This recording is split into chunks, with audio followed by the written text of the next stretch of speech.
conseillère à la direction régionale Jeunesse et Sport et Cohésion sociale des Hauts-de-France, mais j'ai aussi une mission nationale auprès du pôle ressources nationales des sports de nature.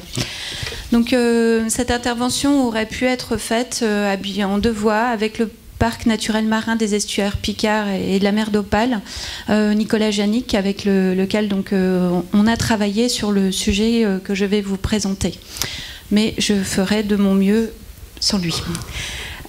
Donc ce que je vais vous présenter, en fait, c'est un outil d'aide à la prise de décision en termes de structuration territoriale que nous avons appliqué à titre expérimental auprès d'une aire marine protégée, donc en l'occurrence le parc naturel marin.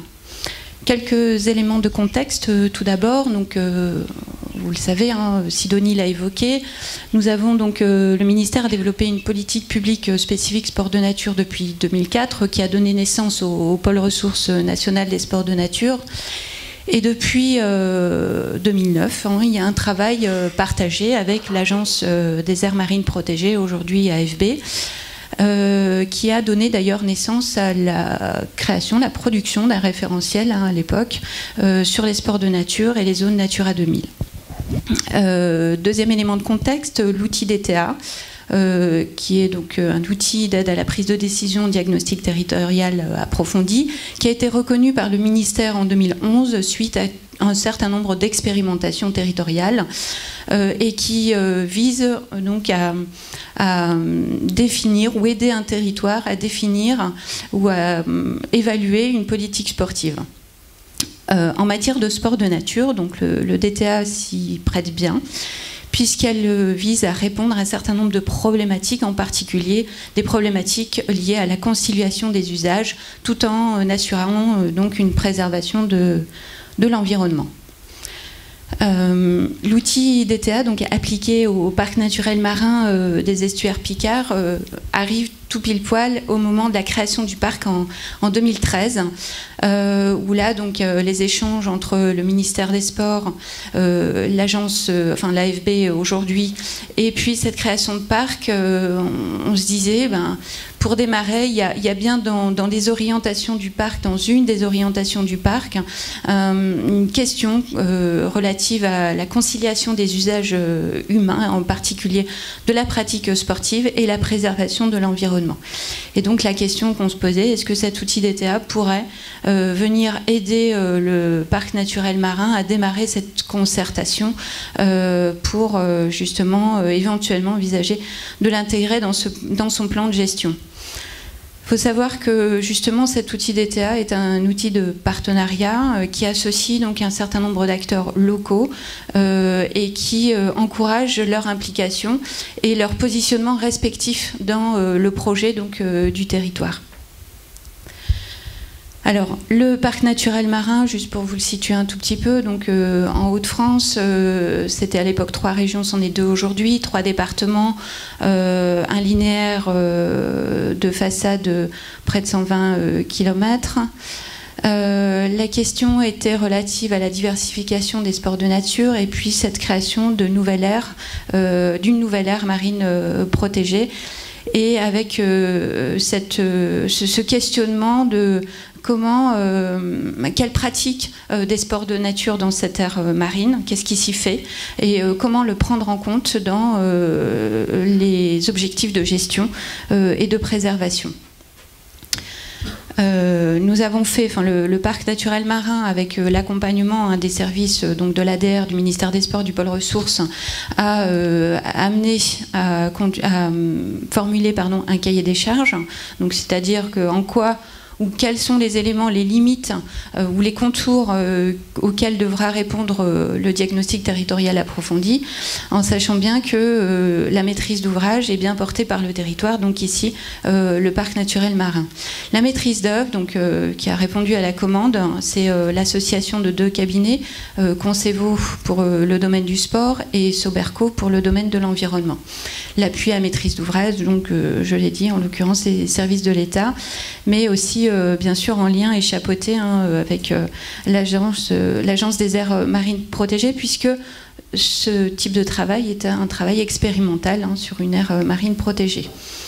Un travail donc élaboré en 3 étapes, un état des lieux plutôt diagnostique, un bilan stratégique du territoire et puis donc des préconisations.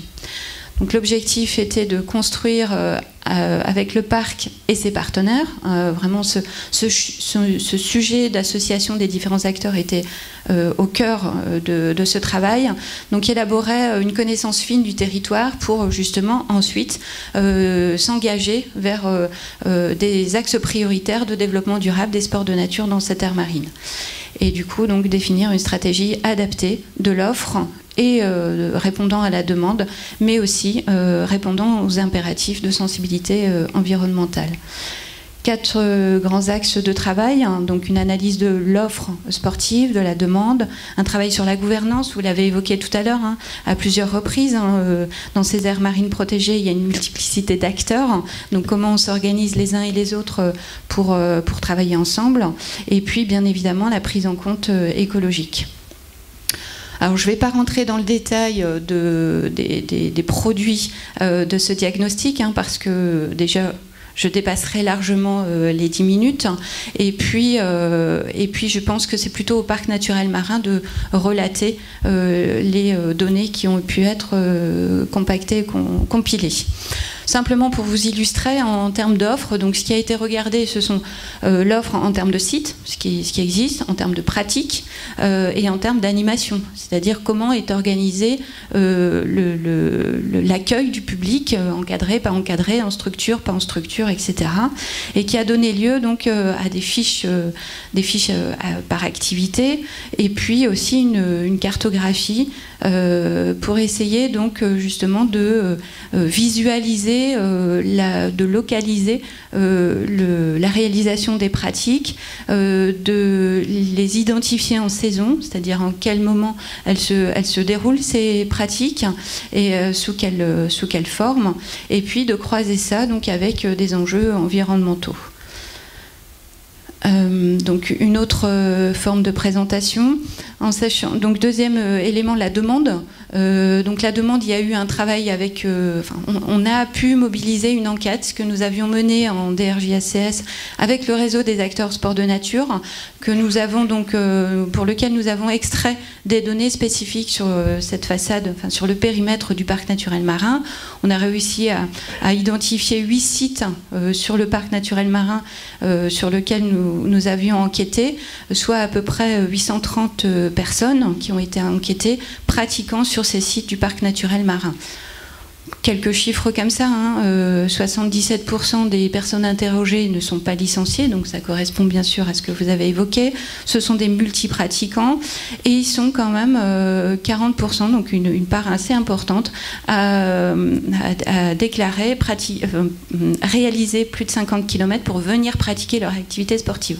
Donc ça capte, effectivement, le littoral capte un public externe. Et puis là, juste un petit focus, hein, je ne sais pas si vous voyez bien, mais on a 51% des personnes interrogées qui sont des résidents, donc ce sont des locaux, mais on a aussi quand même 38% qui sont des touristes, donc ce sont des personnes interrogées déclarant en train de pratiquer une activité sportive. Et puis, par rapport à la demande, il y a eu aussi une enquête un peu plus approfondie auprès des prestataires, que ce soit associatifs ou privés, pour recueillir de la donnée un peu plus qualitative quant au public accueilli, les formes de pratique, etc. Troisième point, c'est le croisement des données entre donc, activités sportives, de loisirs et les sensibilités environnementales. Donc un travail avec le parc et, pour essayer de classifier les enjeux environnementaux croisés donc, avec ces données de pratiques sportives. En matière de gouvernance, eh bien, ce tableau est très petit là, mais vous voyez sur la colonne complètement à droite, en fait, il y a effectivement une multiplicité d'acteurs qui ont été contactés, mis dans le tour de table, qui ont des fonctions, des rôles différents, mais en tous les cas, qui ont quand même des objectifs assez communs, assez similaires.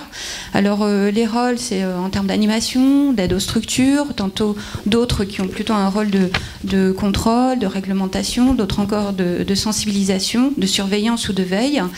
Dans ces acteurs, on a des services de l'État, des collectivités, le mouvement sportif, et puis on a des types d'implications directes ou indirectes. Donc ce maillage-là et ce croisement d'informations met bien en évidence donc cette multiplicité d'acteurs qu'il faut prendre en compte pour effectivement, je dirais, mieux gérer les pratiques sportives sur ces espaces et qui répondent aux objectifs de chacun. Donc de trouver cet équilibre en termes de cohabitation, de prévention et aussi de préservation des sensibilités. Donc pour plus de concertation entre les acteurs et une meilleure information des pratiquants, ce qu'on a aussi évoqué tout à l'heure. Chacun dans son champ de compétences a probablement un rôle à jouer sur ces sujets. Les suites du DTA, donc il y a eu un travail d'intégration en partie des axes de travail dans le plan de gestion.